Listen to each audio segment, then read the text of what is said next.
Nice. I always like to hear it when people say that back. Good evening. Thank you. Wasn't Nicholas Allen wonderful? He's a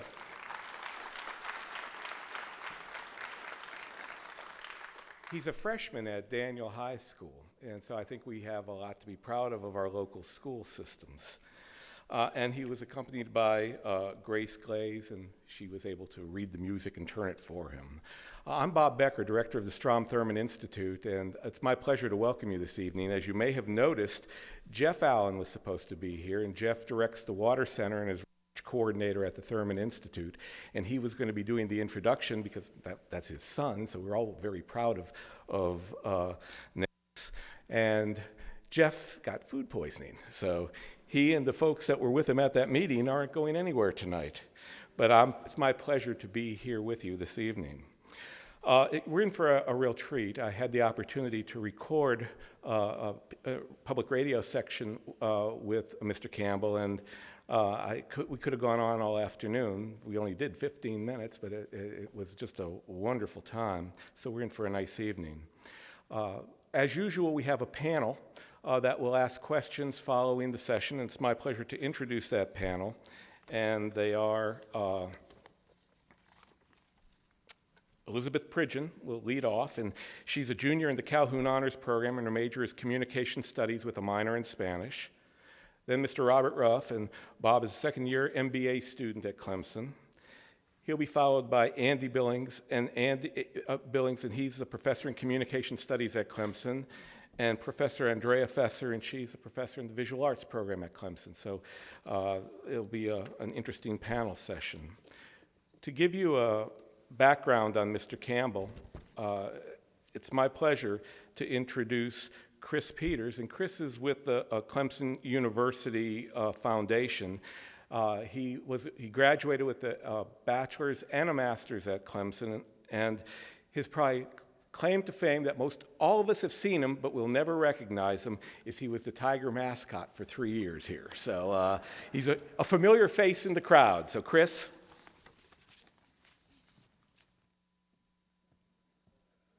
Thank you.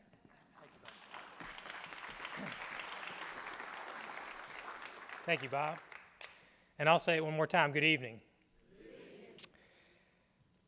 ER, Everybody Loves Raymond, King of Queens, China Beach, MacGyver, Dynasty, Project Greenlight, Planet Earth, Dirty Jobs, Mythbusters, Little People, Big World, Meerkat Manor, World Poker Tour, and my personal favorite, The Deadliest Catch.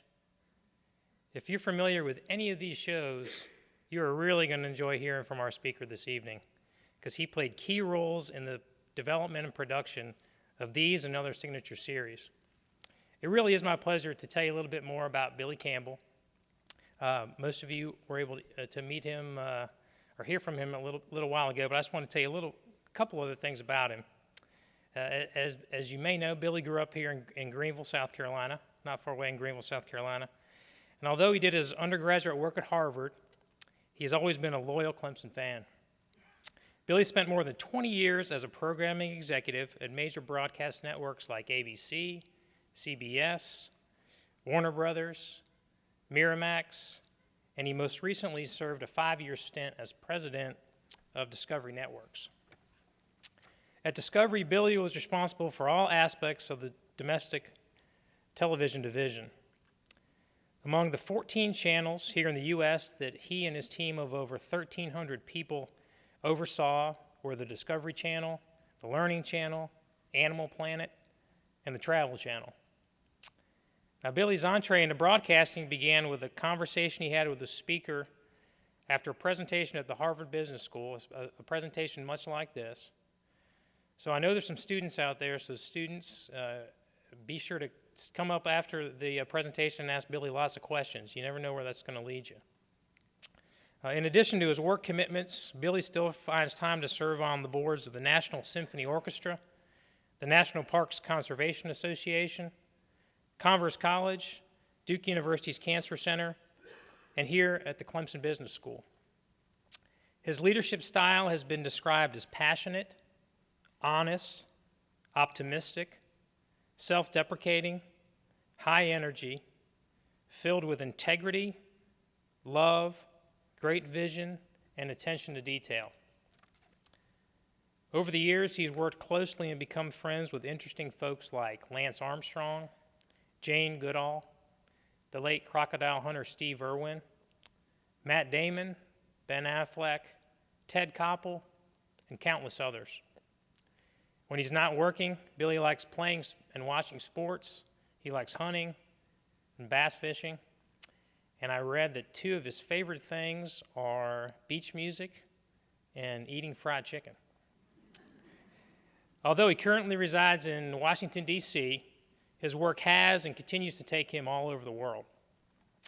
Ladies and gentlemen, please help me welcome Billy Campbell home to South Carolina and to the school which his father still tells him he should have attended instead of Harvard.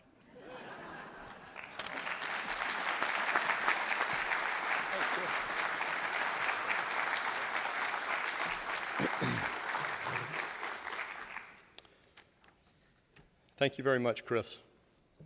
Way too kind with that introduction. And I would like to mention also Nicholas Allen, who you heard playing the piano. Met him backstage. What an impressive young man. Very poised to be able to play the piano like that at 14. Need to tell him a couple more years, I'm going to get him up to Broadway. So just a little more practice and we'll get there. I can't tell you how nice it is to be here tonight, and what an honor. I've always loved Clemson, as I told you a little bit earlier. And while I've dreamed of rubbing the rock, running down the hill, or making a game-winning jump shot at Littlejohn, I think being your keynote speaker tonight as part of the John C. Calhoun Lecture Series is awfully special. Tonight truly is special, since I have my beautiful sister and mom, and the biggest tiger in our family, my dad, here. It's also wonderful to have my cousin, Matthew Morris. Matthew played for the Tigers basketball team this year that had such a great season. He was on the All-ACC academic team, scored 5 points against Boston College in the ACC tournament. He also made the final 2 shots of his career, one being a deep three-pointer. Matthew, I wish I could say the same thing about my last few shots. I'd also like to thank so many of my close friends from Greenville and other places that have come tonight too. I had the privilege of spending the day with Dean Lilly and with Chris, visiting some classes and talking with some of the students. I always seem to learn much more from the students than they could ever learn from me. And based on the caliber of our young people here at Clemson, the future is looking pretty bright. When I was asked to be your speaker, I was both flattered and excited. And then the trepidation sunk in. What could I possibly talk about that would interest this group for 3 hours? See, you're as frightened as I was. Actually, I promise not to go on too long because I have something I'd like to show you, and I'll try to answer a question or two from the panel at the end. It was suggested that I might talk a bit about growing up in the Palmetto State, heading off to see the world, and then throw in any lessons I might have learned along the way. As I thought about this speech and what I might impart to you tonight, one theme kept cropping up. We live in a world that's too busy. At times, I think too competitive, and I dare say too critical. Don't get the wrong idea about me. I'm as competitive as they come. And I firmly believe that one thing that separates the United States from the rest of the world is our extraordinary will to win and our relentless work ethic. These are certainly 2 traits that I admire in people, and particularly in business. But I think the pendulum has swung a little too strongly toward a win-at-all-costs mentality. Take no prisoners, and put your foot on their next philosophy. I've certainly been guilty at times of that in my life, but as I slowly mature, at age 48, I think I'm learning that balance, perspective, and compassion can not only coexist with excellence, but will certainly help us lead much fuller and caring lives. Too often these days, decisions are made, people's lives are affected, and strategies are pursued with the rationalization that it's just business. expediency, bottom line results, and being number one become the war cry. And often, individuality, balance, and our fellow man's welfare get left in the dust. Quickly forgotten are people, their feelings, families, and even their health. Both of my college roommates are top surgeons at Columbia and Duke Universities, respectively, and they both talk about the toll that stress is playing in our lives more and more. As I walk you through a little of my background and history, I hope to impart something I think we all need to remember. It's not just business. Some of my fondest memories began as a little boy and my first Clemson football games. We lived in Charlotte, and after playing an early Saturday morning Pop Warner game, my parents, sister, and I would head straight from the game to Tigertown, changing out of my uniform in the back seat, a quick going over with the washcloth, and then into my khakis and orange sweatshirt. I couldn't wait to get to the stadium and have tons of friends stop by our parking spot to indulge in my mom's famous pimento cheese, deviled eggs, and caramel brownies. And just for the record, you don't get much of those up north. Then to have your heart almost jump out of your skin as the buses pulled up to the top of the hill and the Tigers came running down as those orange balloons floated up. In a world where traditions seem to fade too often, and I think too quickly, I'm proud that the Tigers still have the most exciting 25 seconds in all of college football. I've brought many of my friends from around the world to share in our little treasure, and the comments range from unbelievable, that's the darndest thing I've ever seen, to my all-time favorite, for a second, I thought I was having a heart attack. I still remember my dad's frustration when we'd arrive in the middle of the first quarter and already be way behind to Suge Jordan or Bear Bryant. But to a little boy, though, the magic and majesty of the whole day was all that mattered. After moving to Greenville in high school, I attended Christ Church Episcopal School and was fortunate enough to play football, basketball, and baseball. But on weekends, it was time for our Tigers. We all have our favorite memories. Obviously, every victory over that school in Columbia. And of course, that most magical night in the Orange Bowl against Nebraska, ranked near the top. But it's another game that remains at the top of my list. During my senior year in high school, one of my close buddies, Donnie Harrison, whose parents came to join us tonight, got us field passes for the Clemson-Carolina game at Williams-Brice. I didn't sleep one wink the whole week and couldn't believe that we were actually on the field for the game. The Tigers came out on fire and ran up an early and seemingly insurmountable lead. But as we've come to see in this rivalry, no lead is too large, and the Gamecocks came roaring back to take the lead late in the fourth quarter. My buddy and I were standing next to the single largest human being that I'd ever seen on the Clemson sidelines. And after Carolina went ahead and the place was bedlam, he looked down at us and said, "What the heck is going on?" I think he used slightly different language, but you get what I mean.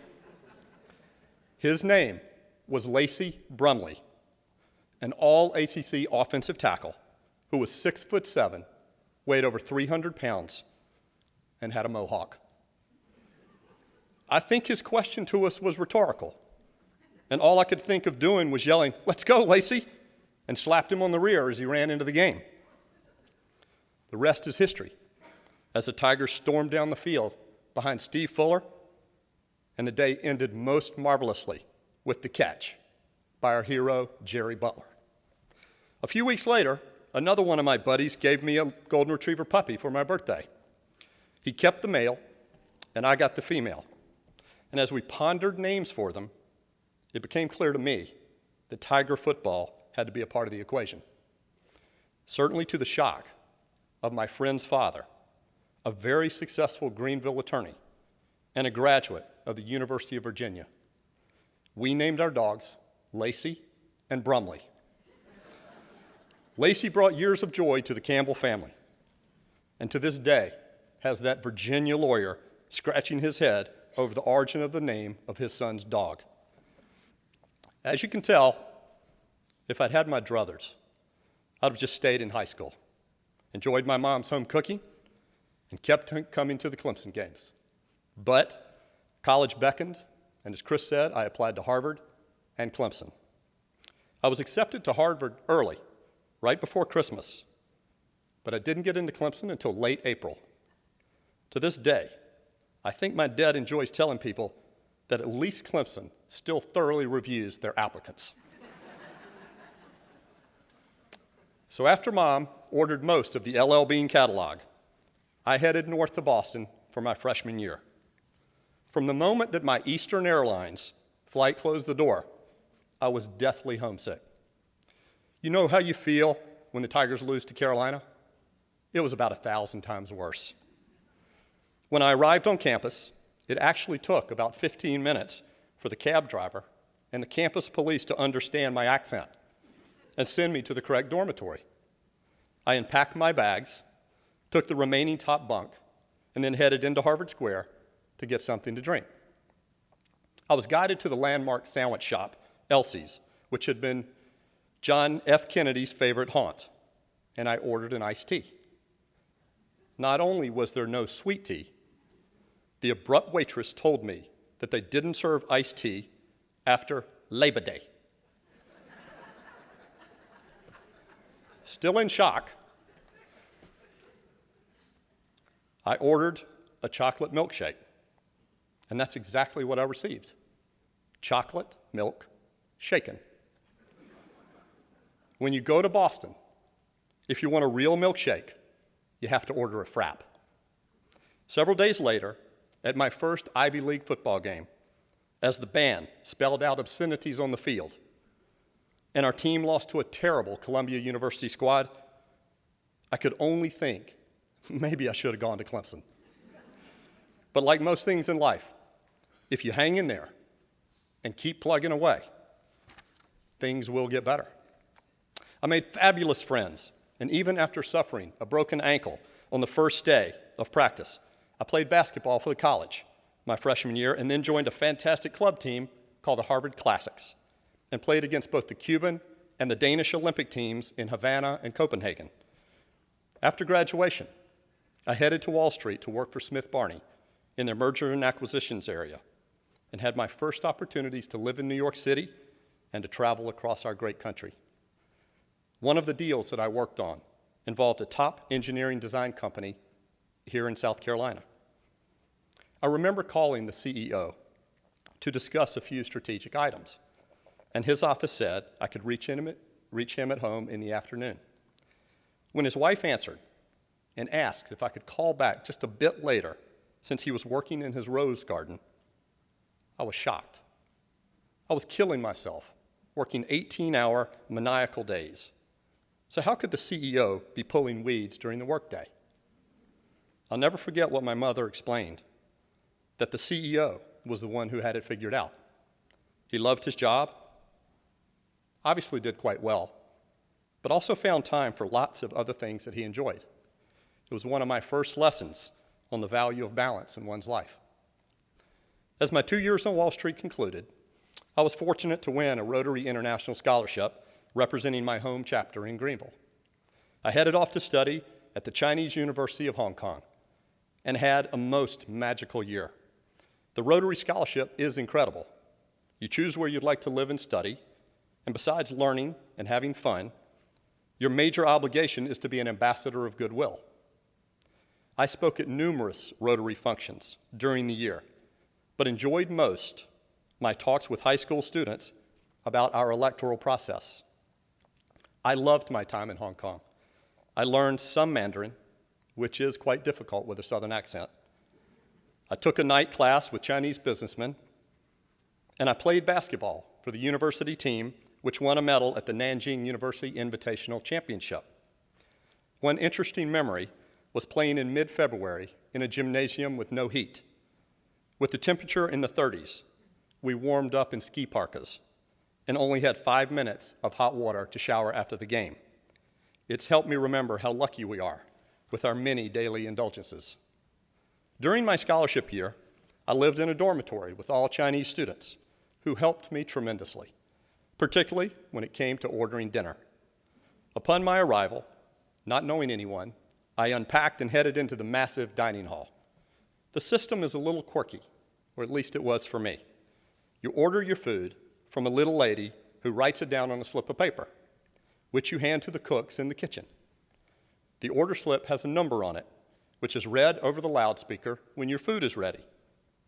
But since I didn't speak Cantonese, I had no idea when my dish was served. So I think I approached the counter over 10 times, hoping that my number had been called.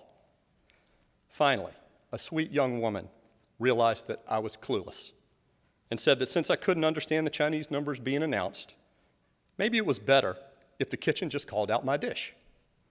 She practiced with me for a minute, and I gleefully headed to pick up my supper when the chef proclaimed, "Bolo gai." From that night on, for the rest of the year, whenever my dinner was ready, the kitchen staff would smile and yell into the microphone, "Bolo gai," whether I had ordered pineapple chicken or not. I must admit that it threw me the first few times when fellow dorm mates would pass me in the hall and say, "Hello, Bolo guy." My other favorite story from that year occurred in 1985, after I returned from the year abroad. I was invited to speak to the District Rotary Conference in Myrtle Beach about the experience. As I traveled to Hong Kong, I was enthralled with James Clavell's novels, Taipan and Noble House, the two best I've ever read about the former colony. The main character in Taipan was Dirk Struan and was the most fascinating leader and entrepreneur in the formative years of Hong Kong. I told the group of Rotarians how I often went to the elegant Regent Hotel in Calhoun and looked out to the teeming harbor as the neon lights glistened and the Chinese junks raced past the Star Ferry. I could feel my heart rate quicken, and just like that moment in Titanic when Leonardo DiCaprio says, "I'm the king of the world," I would imagine that I, too, was Dirk Struan, the Taipan of Hong Kong. As I finished my speech, the MC for the day, a Pendleton native named Slack Lindsay, approached the podium and thanked me. He said the Rotarians were very proud to have sponsored me on this journey and loved learning about this foreign place called Hong Kong. But what he really wanted to know was if I could see all those things just sitting there looking out into the harbor lights and feel like the legendary Dirk Struan, where in the world could he get some of that stuff that I've been drinking? Sadly, Mr. Lindsay died over a year ago, but meeting him that day reinforced something in me. You never know when you'll make an indelible imprint with just one meeting or one thing that you say. With Slack Lindsay, life was definitely not just business. After that extraordinary in Hong Kong, I returned to the Harvard Business School and spent 2 years studying. I loved the challenge of the case method every day and formed some of my strongest relationships. What I didn't learn until late in my final year was where I wanted to focus my career. I knew from the year overseas that as much as I had loved the Wall Street experience, just doing deals wasn't as exhilarating as I thought it would be. So, how did the television business come into my life? I still marvel at that serendipity. I attended a marketing class on a snowy morning of my final semester and met the protagonist in that day's case. The CEO of Capital Cities ABC was there to offer his insight. And after the class concluded, the rest of the students left. And I thanked him for joining us and asked a few questions. He was either intrigued or just being very nice when he suggested that I send him a letter and a resume. Well, within 3 hours, my note was in the mailbox. And 3 days later, I was flown to New York to meet with him and the president of ABC. At lunch, they explained that after the recent acquisition of the ABC television network, the company needed someone to move to Los Angeles, help them learn the programming aspects of the business, and become a bridge between the creatives and the suits. To the surprise, I think, of my family and my friends, I was headed to the left coast. I had never read a script nor screenplay prior to my arrival, but within days, I had fallen in love with the creative process and environment. Telling great stories is one of life's great gifts, in my opinion, and here I was, in the heart of the most gifted writers, producers, and directors on the planet. My first job, I worked on MacGyver, China Beach, and Life Goes On, and then was hired to run drama development at Warner Brothers Television. We had a very successful run as we developed Superman, the new adventures of Lois and Clark, and the history-changing show ER. One of the things I'll always remember about ER, NBC hated the pilot, and we had to fight tooth and nail to get it on the fall schedule. The rest is pretty much history, as the show is now in its 13th season. After Warner Brothers, I became the number 2 at CBS and helped develop the hit series Everybody Loves Raymond. A fun fact with that show was that it was almost canceled after the first season due to low ratings. Similarly, another favorite show of mine, I didn't develop it, wish I had, was Seinfeld. For 2 reasons, that show teetered on the edge and was almost sent to that great heap of failed TV series, but it was moved to a new time slot. It became the most successful show in television history. And it was a good lesson in trusting your gut and being a little bit patient in a very impatient world. After 3 years at CBS, I was approached by the Weinstein brothers and asked to start a television division for them. Miramax had been a wildly successful film company named for their parents, Miriam and Max.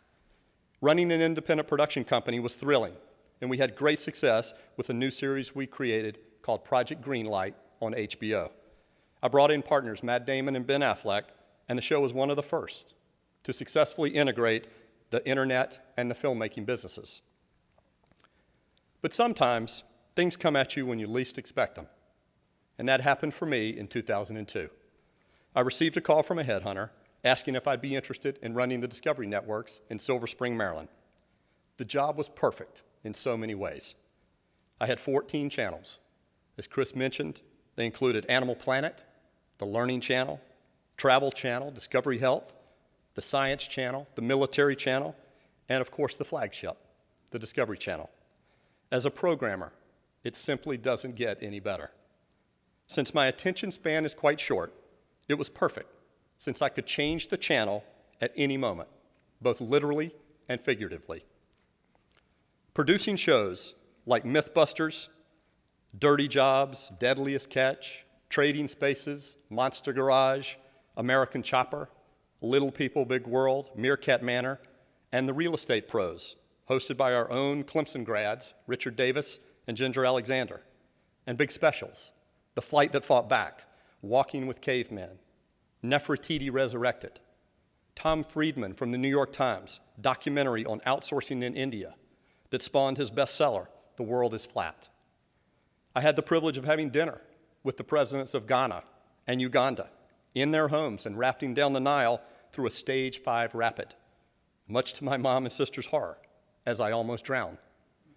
I shepherded several documentaries with one of my idols, Jane Goodall, and again brought my mom and sister through the jungles in Tanzania watching the amazing chimpanzees in their native environment.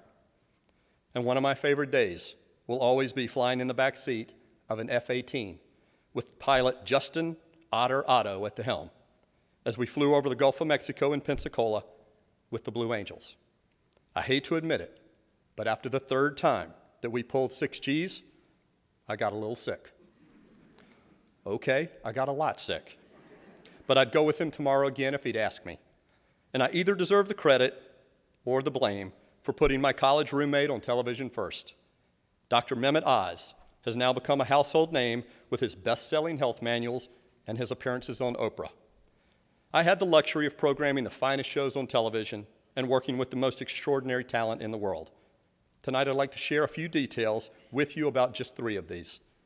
I recruited Ted Koppel and his team of journalists to join Discovery 2 years ago. Part of the deal was that he'd let me accompany him on a few of the documentaries we'd be filming. The first was to the Middle East, where we filmed the region's top leaders at a conference for peace in beautiful Petra, Jordan. We then continued on to Beirut and spent a day on the Lebanese-Israeli border. The highlight was filming in a safe house and interviewing the head of the military for Hezbollah. I don't think Ted nor I will ever forget the moment when the mullah turned during the interview to tell me that he and his wife really, really love watching Discovery Channel. But my favorite trip with Ted occurred roughly 18 months ago in Iran. We spent several days on the Iran-Iraq border, where we were amazed at the amount of commerce that was going back and forth across the borders on flatbed trucks lined up for miles. I still laugh when I think back to my entry into that country.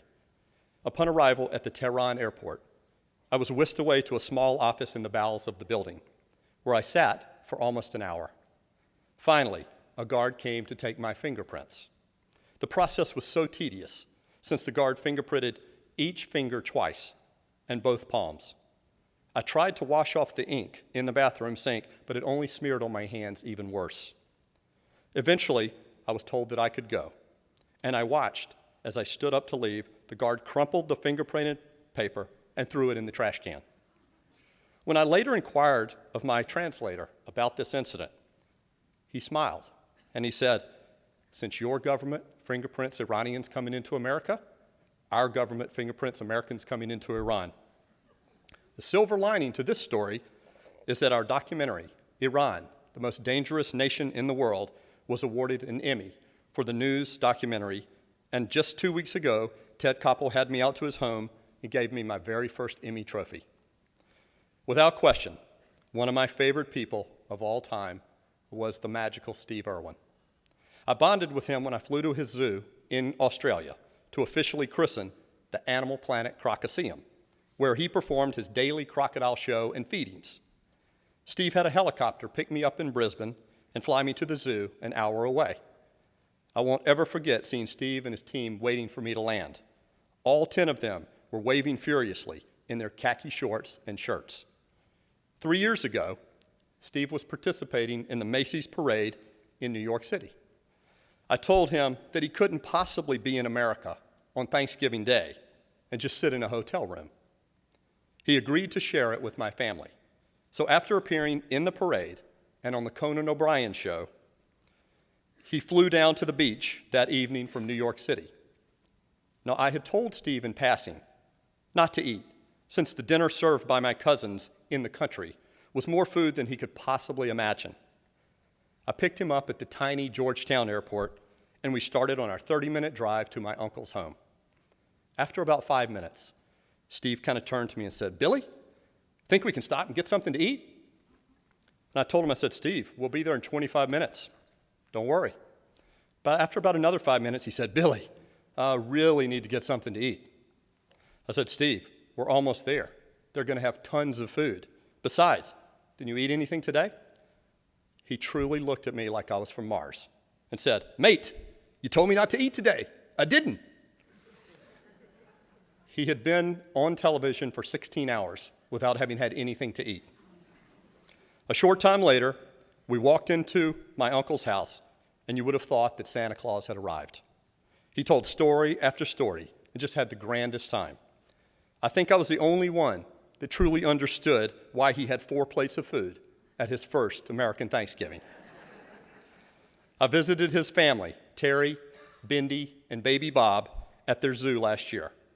And his wife, Terry, told me that one of his favorite experiences during his life was his Southern Thanksgiving, and something about fried turkey and caramel cake. Every penny that Steve earned was plowed back into his zoo and into nature conservation. He kidded me once by saying, "I don't think I'll be needing much money for my clothes." He lived a true life full of passion and died pursuing his dream. I'm a much better person for having known Steve Irwin, the crocodile hunter, and calling him my friend. Finally, I had the good fortune to work with so many talented people and on so many remarkable projects that it's difficult to single any one of them out as being my favorite. But I think the most stunning of all was the award-winning miniseries that I shepherded for almost 5 years. Planet Earth was groundbreaking in every way. 40 film crews shooting entirely in high definition over a 4-year period and capturing animal behavior in a way that had never been seen before. I spent a week with the crew in Botswana, filming the wild hunting dogs from a helicopter. The series aired last spring, and with over 65 million viewers, is the most watched show in the history of the Discovery Channel. I've brought a video clip to show you. It demonstrates the beauty and the challenges of filming polar bears and birds of paradise in their native environments. As you take a look, just keep in mind that these filmmakers were out there for 1 month before they were able to get any decent footage. Let's take a look. Several hundred miles from the North Pole, the sun picks at the lock of winter. March, and light returns to the high Arctic, sweeping away 4 months of darkness. After spending the entire winter in her den, the polar bear emerges.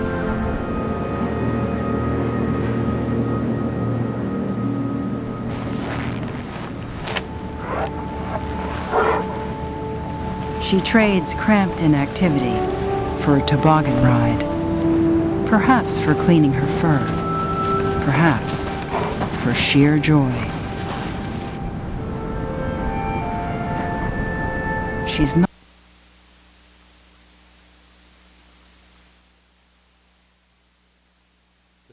alone.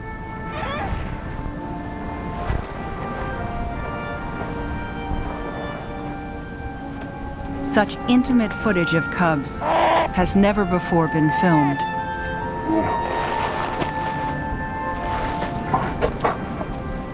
Born deaf and blind, they're now ready for baby steps.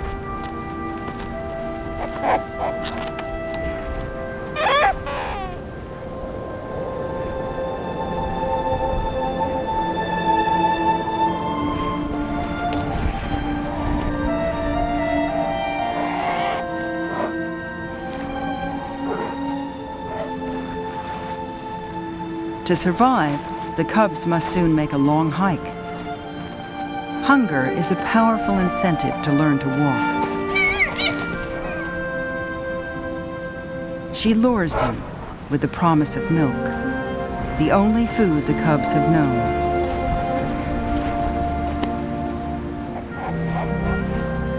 After 5 months with no food, their mother has lost half her body weight.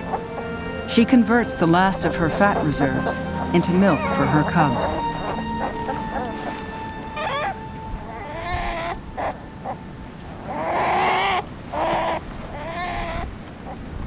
The cubs face only 2 threats. One is a hungry adult male. The other is time.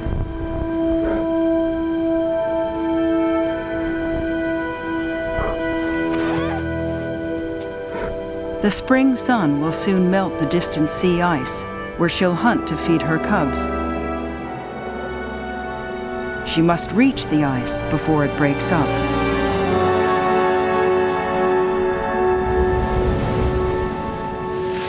But first, she checks the weather.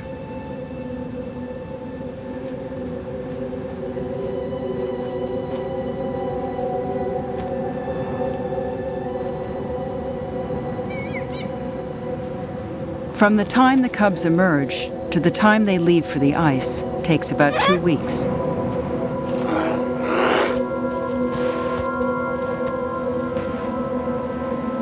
For the first time, the entire journey is caught on film.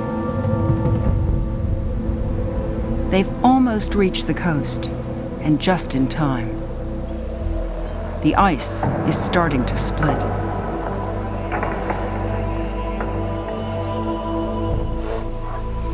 The mother will hunt seals for her cubs, but will make a kill only 1 time in 20.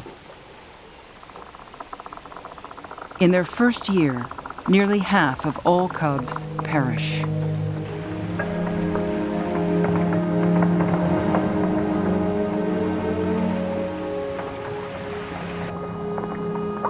Spring turns to summer, 24 hours of sunlight.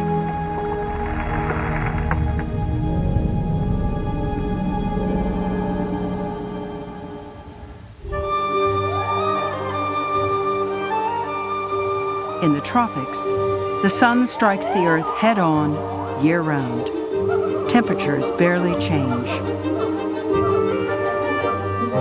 With such constant warmth, the jungle flourishes. Life thrives. Rainforest covers only 3% of the earth, but contains more than half its plants and animals. The top layer, the canopy, teems with life, monkeys, birds, and millions of species of insects. How many? No one knows.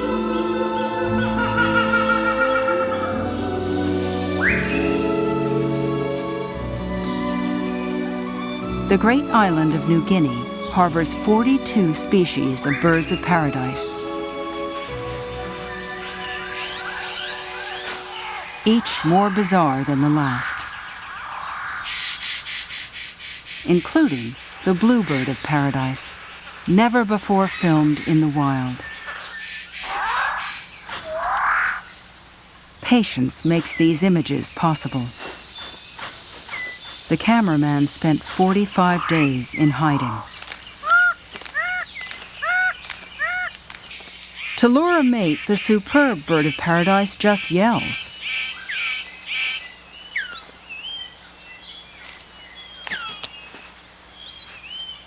Now, to impress her,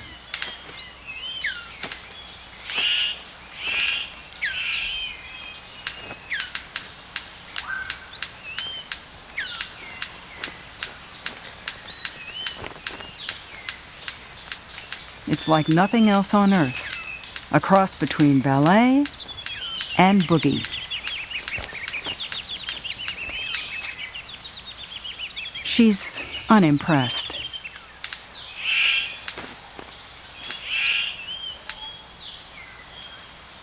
Who wouldn't feel deflated when even your best isn't good enough?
I wanted to show you that.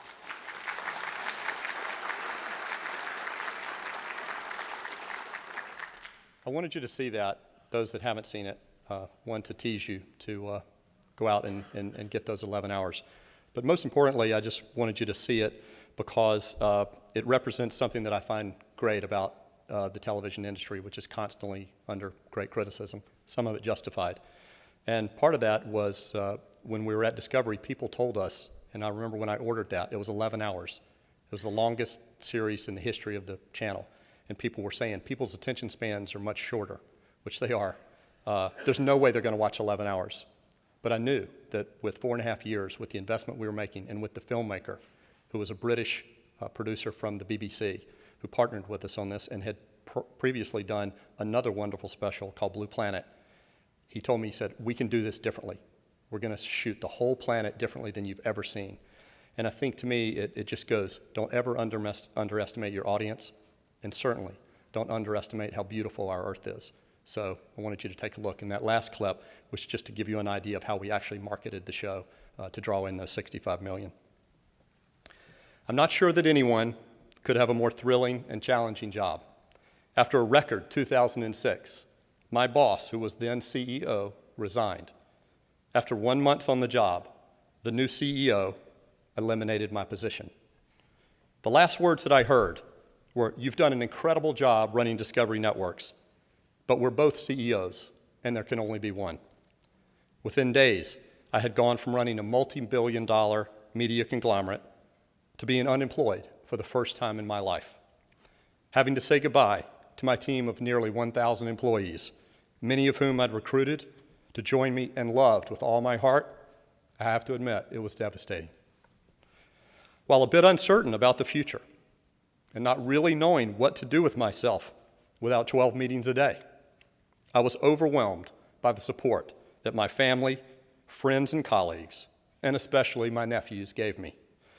Both Lance Armstrong, whom I'd recruited to lead our Discovery Channel pro cycling team that led us to 3 Tours de France victories in 4 years, and Ted Koppel, called immediately and reminded me that they too were former Tour de France winners and Nightline anchors, respectively. 2 thoughts helped a lot along the way. Helen Keller said, "When one door closes, another opens, but we often look so regretfully upon the closed door that we don't see the one that is opened for us." And that old athletic adage is so true. It's not how many times you get knocked down, but how many times you get back up. As always, my wonderful family was so supportive, but probably the most powerful supporters of all were my little 5- and 7-year-old nephews, with whom I've spent a great deal of time over this past year. Not once have they asked me about Discovery or what my next job will be. Instead, there have been plenty of questions about crabbing, shrimping, body surfing, shooting sporting clays, and throwing the pigskin, always dressed in their Clemson uniforms. Last summer, I took both of them on a flight home from the beach. It was the 5-year-old's first airplane ride, and without realizing it, he put it all in perspective when he turned to me as he looked out the window and said, "Uncle B, everything's so tiny down there." The job at Discovery was fantastic, probably the most exciting in my life. I loved it with all of my heart, and I gave it everything I had every day. It really hurt to have something that I loved taken away so abruptly and so callously. I actually wondered, did I love it too much? Again, my family explained, it's impossible to love something too much if it's real. I'll never forget a statement by Dan Burke, the CEO who had hired me out of Harvard Business School.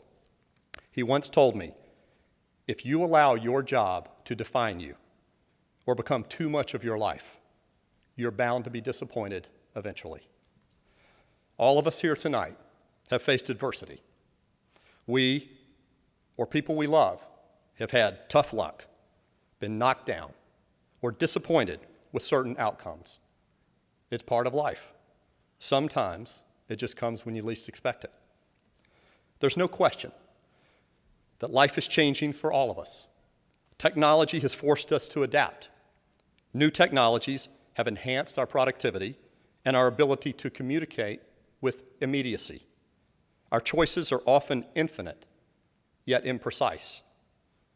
I recently read a story about a man who was following his car's navigation system, and it almost led him to drive off a cliff. Our youth have embraced this technological revolution and will continue to force change because they expect it, and they have no fear. Their vernacular is full of new terms that suggest impatience. Send me an IM, instant message. Did you get my text? And my favorite, have you checked out my blog? A survey last week suggested that only 10% of the population even reads a daily newspaper. And of people under 35 today, over 55% get all of their news from the internet. Scary, and yet exciting. Clearly, in today's world, we seem to run faster and faster. I saw a report that over the past decade, the average person's sleep per night in the United States has decreased by 20%. The pressure to get into the right school has never been higher. Companies have had to change policies because employees have saved up too much vacation. That's pretty self-defeating, isn't it? And isn't it ironic that we all complain that the drive-through at the fast food restaurant takes too long. Trust me, I'm as guilty as anyone. But shouldn't we slow down just a little bit? When's the last time you just sat and watched the sunset? Remember, the journey is the reward. Lessons I've learned over these past 25 years have certainly helped me with my business dealings. Quality always wins out in the long run, whether it's business, sales, service, or your personal relationships. People recognize quality and are willing to back you or your product over the long haul. Guard your reputation fiercely. People know who's honest. Once you've crossed that line, it's very difficult to come back. Make your reputation your best friend, because like it or not, it will travel with you wherever you go. One of my favorite sayings, if you don't stand for something, you'll fall for anything. Just so you don't go home tonight wondering what I'm up to these days, my entrepreneurial spirit has kicked into high gear. Many loyal friends and partners have generously offered me more incredible opportunities than I dreamed possible. I've started an advertising agency with 5 30-year-old creative wizards in Los Angeles called Goodness Manufacturing. We opened our doors a few months ago and just landed our first 2 clients focusing on new media applications. I'm consulting with the Global Gaming League, an online video game company in California that will be hosting the Digital Olympics in Beijing this summer with online competitors from around the world. And it looks like I'll be re-entering the workforce full-time, running a new television network called 5 Continents Television. 5 Continents Television, or 5CTV, is a partnership with China, in which we'll be bringing the best documentary programming from China to the world, and in turn, hopefully the world's best programming back to China. My 2 trips to Beijing over this past month have been nothing short of mesmerizing. But I saved my favorite new venture for last.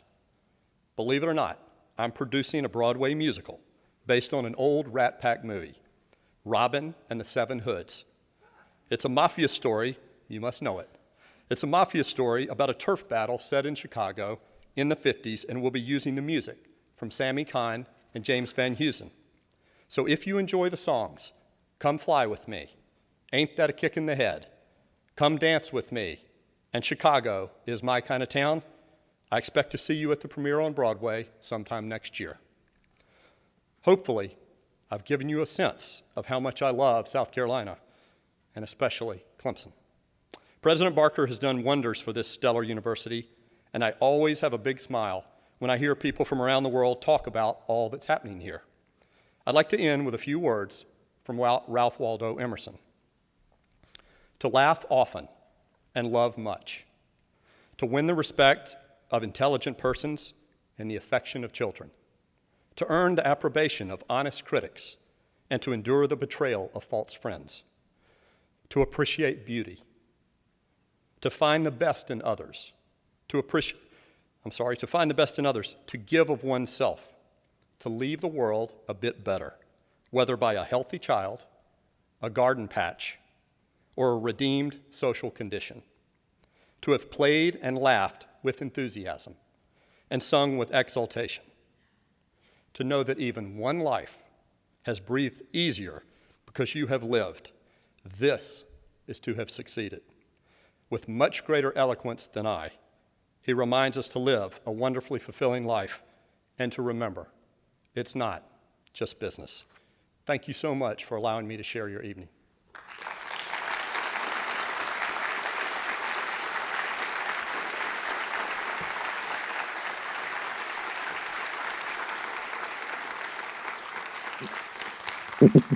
Good evening, Mr. Campbell.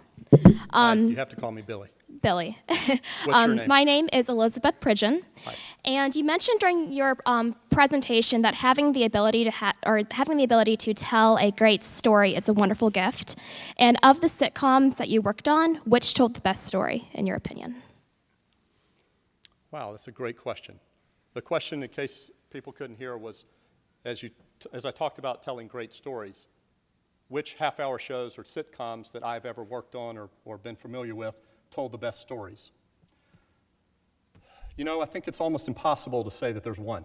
I could certainly say that I have one or two favorites personally. Probably for me today, the shows that are on the air today, I would probably say Curb Your Enthusiasm is my favorite on the air. It's on HBO. It's very quirky storytelling.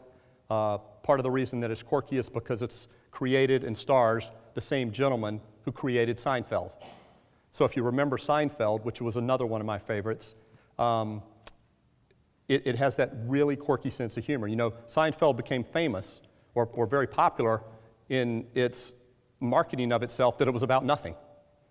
But what it was really about, in terms of great storytelling, was about 4 or 5 friends that got themselves into all kind of different problems and hijinks and how they got out of it. I think in terms of different times of life, I did love Everybody Loves Raymond. You know, Ray Romano, the star of the show, was a very unique comedian who had a style that was somewhat lethargic almost. You know, he sort of, you were waiting for the punchline, and most comedians are hyper.